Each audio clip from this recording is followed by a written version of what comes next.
things. So it was always this expectation when I was a kid that you had to help the community where you could, Mm, because when we grew up in Werribee, and even now today, there are people who do it tough in our community, mm, and my parents weren't well off, but yeah. we weren't struggling a lot of the time. Mm. So whatever we had that we could do to help others, that was always what they reinforced with me. So yeah, love mum and dad for that.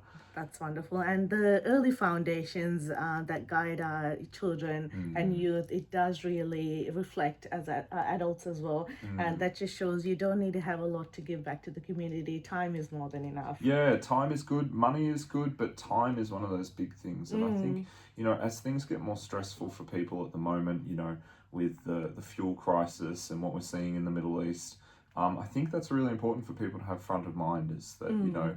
we need to have that time for each other, that patience, that sensitivity. And it's something that my family was really, really, really reinforced when I was a kid.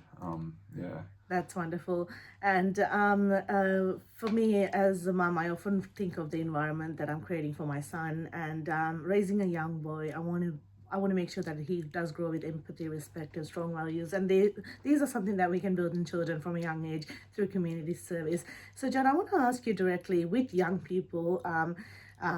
What challenges do you think that they are facing in our societies today? I think there is so much uncertainty out there in the world. Mm-hmm. It's not only with what we're seeing immediately in the Middle East and with Trump's war in Iran, it's with the rise of artificial intelligence. What do our Mm-hmm. future jobs look like? It's with the uncertainty in the community as well around the rise of hate towards different minorities as well, which I've been very vocal against.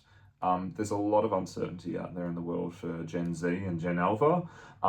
So I think that's one thing that I bring to my job is thinking ahead, like, what are we doing to set up the seeds that will grow into an even better community? I've Mm-hmm. seen this community for a long time. I've been here since I was about 5 or 6 years old. So I've seen how Werribee's grown into this vibrant, beautiful community that it Mm-hmm. is. But I'm always thinking, what's next? How do I make sure that in this age of uncertainty, how do we give that certainty to our young people, and whether Mm-hmm. that's through good jobs, knowing that there'll be a good career for them in the future, whether that's working on TAFE and training and making sure that that's guaranteed as free and an option for everyone. All of those things are really important to me. Like education, one of the most important things for me. Certainly, and I can see some of the work that yourself and the government's doing, especially with the updates that I've been seeing on social media, and that's Mm, wonderful. And there's always room for community to grow, which means mm, families can have a better life as well. yeah. And from your perspective, what are some of the biggest pressures impacting people in Werribee especially? And what local support services have you been upgrading or Yeah. you're working on at the moment? Yeah, look, there's a lot of things that I see. I go out door knocking every week Mm, around different communities, whether it's Mandarin or Harpley or Manor Vale or up Manor Lakes, Wyndham Vale, all over my district that I represent. So I'm out door knocking all the time. I make phone calls every week, mm, speaking to hundreds of people about some of those issues at the top of their mind. I think a lot of people might have had a phone call from me where I'm just like, look, I'm not here to talk about anything in particular. I just want to know what's top of your mind. mm, So I think that's really important for a member of parliament to have in my mind as I go into parliament or as I go into these meetings with different people who mm, run these services or rolling out different programs about what is top of mind. And I think, the immediate things in our community are cost of living pressures. mm, We have got pockets in our community of low socioeconomic disadvantage.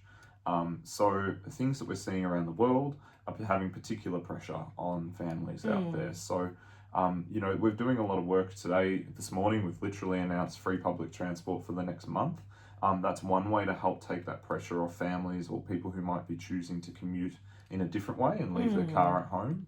Um, Fuel is such a big cost for families out this way as well because we've got to take people to and from childcare or mm, or to different sport things or to work and back.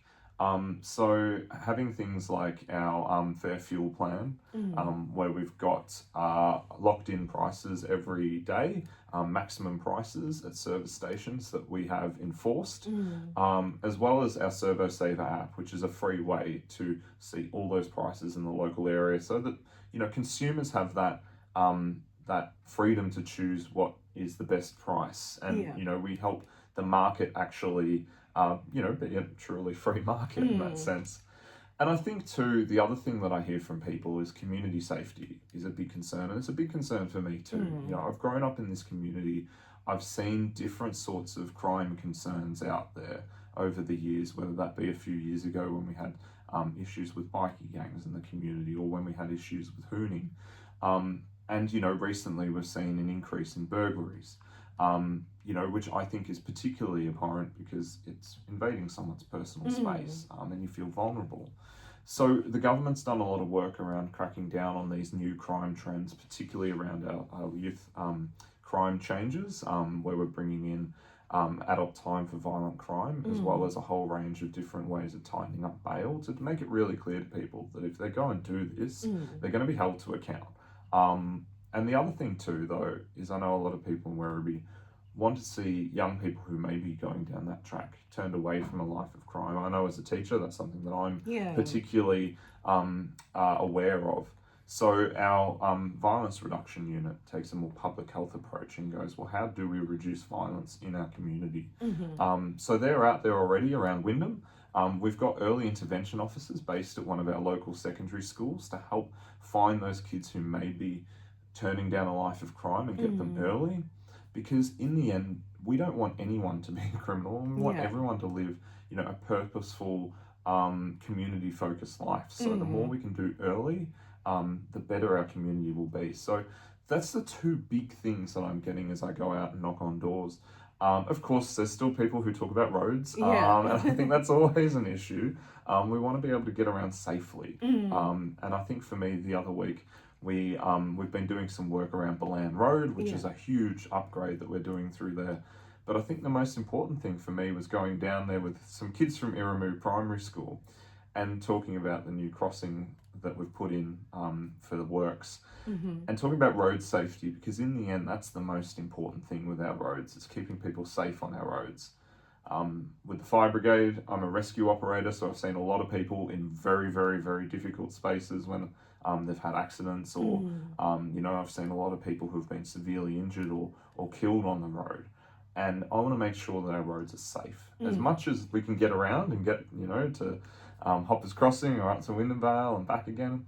But I think the main priority is making sure that they're safe. So they're a few of the biggest concerns that I've been hearing out there on the doors or as I've been making those phone calls. Wonderful. And compared to the last 12 months, that's a lot of changes that you've been doing within the community. We've had a war in the Middle East in the last 12 months come up. That wasn't on my bingo card for Definitely 2026. Not. And, John is very approachable, and his team as well. And in case he does miss your house during the door knocking, you can always reach out to him through social media or your email. Or phone call. My team are amazing. I have an amazing electorate office that help do that first triage, and it's likely that I'll probably call you back on a Sunday or Saturday night, because this job is 24/7, so certainly I'm always out there trying to help. And John's email address, or his team's email address, I believe, is john.lister@parliament.vic.gov.au. That's john.lister@parliament.vic.gov.au. Or you can hop onto social media and reach out to him. And community does shape the way, as I said, each family lives to the fullest as well. And if you do have any concerns, you can reach out to him and his team as well. And I want to ask you, a big part of my personal work is I work with children with my full-time job, and I do see how when it comes to family and domestic violence, how it does impact each families. And there is a lot of space in our community to do more advocacy, do more prevention work. That's so important as well. And it is so important that we do create a more safe family environment for our children to thrive. So I want to know if there are anything that's been done locally, because that is becoming an epidemic over the last 2 years, especially. And if there's any particular work in this area that the community can support as well, I guess. Yeah, look, family violence is one of those most shocking forms of violence because when it's between people who, you know, conventionally should be trusting each other, and it can feel even more of a betrayal of that trust.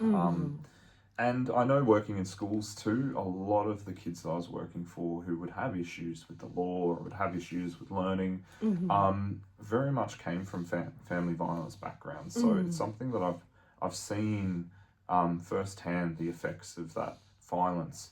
So there's a lot of things that we're doing locally around addressing that. You know, we were one of the first areas of Melbourne to have a dedicated police team set up, our family violence unit just down on Hoppers Lane. We also helped set up the Women's Health Hub, which is a one-stop shop, because we know that when it comes to violence against women particularly, it's never just one, it doesn't just require a police response, it requires a public health response. So having all those health practitioners there, those counselling services, social services in one place is really important. I think too, with family violence, it can be often difficult to know who to turn to. So the state government, very early on, the Labor government set up our Orange Doors. And we've got one in Watton Street, actually a few doors up from my electorate office. And that's that one-stop shop for going in and saying, hey, I need help, this is my situation, how do I navigate this? For women or families who may be in those crisis situations. There's a lot more we can do. Absolutely. Whether that's working in with our hospitals or our schools around identifying violence or the potential for violence, and making sure that we work with the partners or the victim survivors as early as we can, so that it doesn't escalate to something terrible. As a government, we are working towards a more community-focused model when it comes to preventing family violence. Particularly around attitudes towards women as well, and that behaviour change that needs to happen from men as well, and show that men need to lead that change as well. There's some interesting work that's being done up in Ballarat after some horrendous tragedies up there involving the killing of women, and it's terrible stuff. But the Ballarat model that they've come up with, which is around not only the services and making sure services are there, but making sure that every part of the community, football clubs, schools, people who work at the shops, can see that kind of potentially controlling behaviour or problematic behaviour, know how to call it out, and know how to support everyone in that relationship. So we want to do more around that, and I've been having conversations with the Minister for Family Violence's office around what that looks like in Wyndham. We are seeing some good statistics when it comes to the amount of family violence in the community. There has been a reduction according to our statistics, but it always concerns me, even if we have a reduction, I still know it's out there. I think part of it's making sure that people feel comfortable in reporting and coming to the authorities, because we want to make sure that A, we can help them, but B, we can hold the perpetrators to account as well. So there's a lot of things out there that we need to bring together, and of course, you know, if people are hearing this and it does raise something that they're concerned about, I'd encourage them to call 1-800-RESPECT or to visit the Orange Door in Watton Street. You know, because I really want to make sure that everyone gets that help that they can. Definitely. And as a mom raising a son, you know, I always advocate for boys making sure that we do have the tools to raise them better, so they can have positive conflict resolution and they're empowered to seek professional help, because it starts with mental health.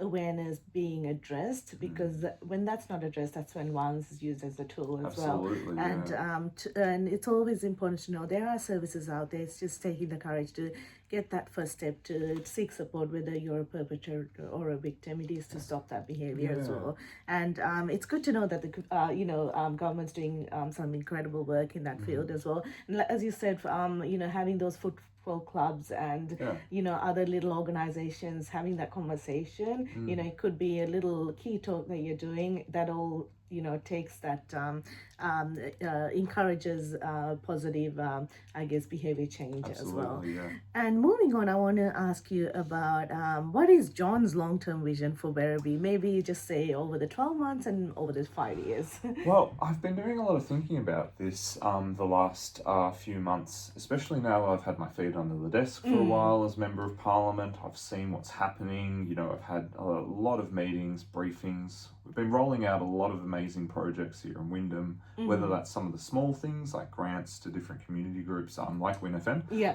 but also to those big infrastructure projects finishing or coming to fruition. And so I'm thinking, what's in that next 5 years? And for me, one of the biggest things is consolidating growth. So growth is great, and it's resulted in this amazing, vibrant community that we have. But we also need to make sure that as we're growing, we're consolidating at the same time. So those services are improving. We're making more with what we have. And the government's got a lot of work around our planning, because I think planning is that first step when it comes to what town planning, I should say. Yeah. That's that first step to what a community looks like in the future. So we've made it quite clear that out here in the Werribee district, we're not going to have any new precinct plans until 2029, 2030. So that means that a lot of that infrastructure that we're working on can start to finish, and we can start to see those traffic patterns change, or those travel patterns change. Those schools that we are building or upgrading, and potential new schools will come online, and we can start consolidating that growth before we look to continue to grow in our community.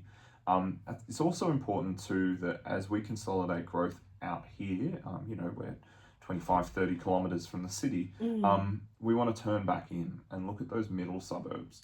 How do we give them a bit of love and a bit of that growth? Yeah. And so the government's done a lot of work around planning changes for those middle ring suburbs, like your Sunshines, like your Kew, your Brightons, places like that have access to good transport, but have a lot of opportunity for that infill or that apartment building, or townhouse building. So the government's vision really is that twofold out here, is we want to look at consolidating growth in our outer suburbs and continuing to support them, but also look inwards for that growth as well. Because the reality is people want to move to Melbourne. We were voted best city in the world. Yes, that's right. Which is wonderful. And, I was in Melbourne yesterday afternoon at the Flower and Garden show with my mum.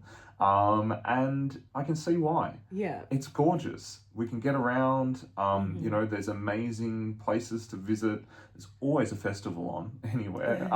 It's fantastic. And even here in Werribee, we can be the best community in the western suburbs because we're surrounded by amazing communities and cultures that bring something to us. Like, I love that we've had this intersection of Lent, Ramadan, and other holy festivals, and Holi, all in 1 month. It's meant that we've felt so amazing with all these festivals that we can enjoy.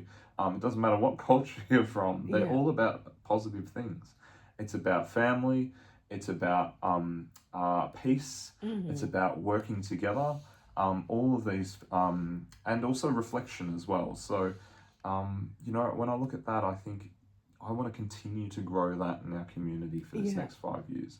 And I think I go back to something I said at the start. In the next 5 years, I really want to make sure that more young people, because we're having more young people reaching that age where they're looking for a job, they're turning 18, 19, they're looking for university pathways, making sure that that's closer to home. I'm a kid from Werribee that left to go to uni, and I studied at the University of Melbourne. And I, all through that journey, wanted to come home. I wanted to find a way to come home. Found a very dramatic way to come home, becoming Member of Parliament. Yeah. But I've always wanted to serve my town, and I want to give other kids that opportunity too, but make sure that they have opportunities to either come back to from university or to study here. So we're doing a lot of work around TAFE and what our TAFE offerings are in Wyndham. We'll have a little bit more to say about that in the next 12 months.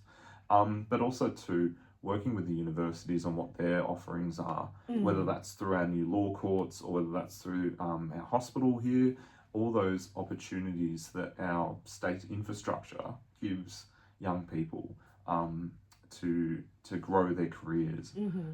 So there's a lot of things, when I think about the next 5 years, I am very excited. We've got a lot of amazing stuff we can do out here. Wonderful, and I'm excited to see that unfold and bring John back in. Yeah, maybe well, to look, have I a hope so. conversation. It's as we go on, it's always good to have this moment to reflect with you as Yeah. well. I really appreciate it. Wonderful, and that's what this is all about, having that conversation to see what we are doing and what we possibly could be doing in the future as well. I want to do a little rapid fire before Yep. we change gears and wrap up the show. One word to describe Werribee. Vibrant. Oh, wonderful. Best advice that you've ever received. This was a tricky one, and I'm trying to be rapid fire, so bear with me. We cannot change the wind, but we can adjust our sails. Ooh, that's And a I good think one. particularly in this global climate at the moment, that's something that I've been thinking about as a leader in the community, is how do we adjust our sails? Whether it's things like we've announced today with free public transport or our fuel stuff. What are those new solutions to these old problems? Like, we've had trouble in the Middle East for a very long time. Yeah. For anyone who was around in the 70s, this must feel like, Groundhog Day. But we want to try and have those new solutions to those problems. And so if you can't adjust the wind, we've got to adjust our sails. Wonderful. And one quality that you think every young leader should have. Humility. I think the ability to be humble. We are in these roles because a lot of people put us here. Yeah. And I always appreciate that. Every time I walk into those, stuffy old corridors of parliaments, the grand building, Yeah. I always appreciate that, I am just a kid from Werribee that's, worked hard and studied hard and done the work in the community and had that trust put in me Yeah. by a lot of people out there to be their Member of Parliament. And I hope I'm showing that, kid from Werribee can do a lot of help and do a lot of good things for the town that they're from. Wonderful. And next one, what motivates you on a tough day? I think it's my family and friends. I really look to my family and friends for that support and help, and that guidance as well. They can be very frank. I think my partner is also a teacher at a local school, so she's very good at telling me what's happening and what people are feeling on the ground, and it's a good check as well. When things are getting tough or I'm not sure, I turn to those trusted people around me. Wonderful. And we're just going to wrap up today's segment. So any final words that you want to share with our listeners before we close off Mindful Moments? I think, I want people to know that I'm their Member of Parliament, regardless of their politics. We will disagree on policies or ways that we do things, but I still want to be their Member of Parliament. I've grown up in this town, I went to MacKillop, I've gone to uni, come home to teach as well. I am just a Werribee kid, but I want to use the ability that you have in Parliament to influence policy or programs. I always say, I'm out every day fighting for our community and working in government to get these results. And those conversations I have with people, whether it's on the street or, in a comment thread on Facebook, which is always a fun place to be looking. I don't look at comments too much, but sometimes I do. Yeah. Or those emails or phone calls that we get, I take that and I share it with my colleagues and we work through what those solutions are. So I think it's to give that message that I'm everyone's Member of Parliament and I want to do whatever I can to serve the community that's given me so much and give back as much as I can. Definitely. And you're an example that the community that you grow in, it can shape you and you can obviously give back as well eventually. And that if any young people are listening out there, you can create a lot of change. in your community in the future and take on this role as well. Maybe you can reach out to John for work experience, because I Yes. have been Yeah. seeing those Yes, posts there's a lot of come work as well. experience. Yes. Wonderful. All right. Thank you so much for being here, John, Thank you. for taking your time. And it's been such a meaningful conversation. And personally, as someone who's raising a young son in Wyndham and working close to the community, these conversations are so important for me. And I do wish you all the very best for Thank the next you. projects as well. And please do continue to support John, and do reach out if you do need any any changes, any feedback that you have as well. So until next time, John, Thank you. And thank you to take yourself care. and to WinFM as well for all the great stuff that you do and sharing stories about Wyndham to our community. I love it. Wonderful. And listeners, do stick around. I will be back after a small song break with another incredible guest who's lined up. I'm going to play Clean Bandit featuring Sean Paul and Anne Marie, Rockabye on 88.9 FM Community Radio Station. I'm your host, Deborah, and I'll be back after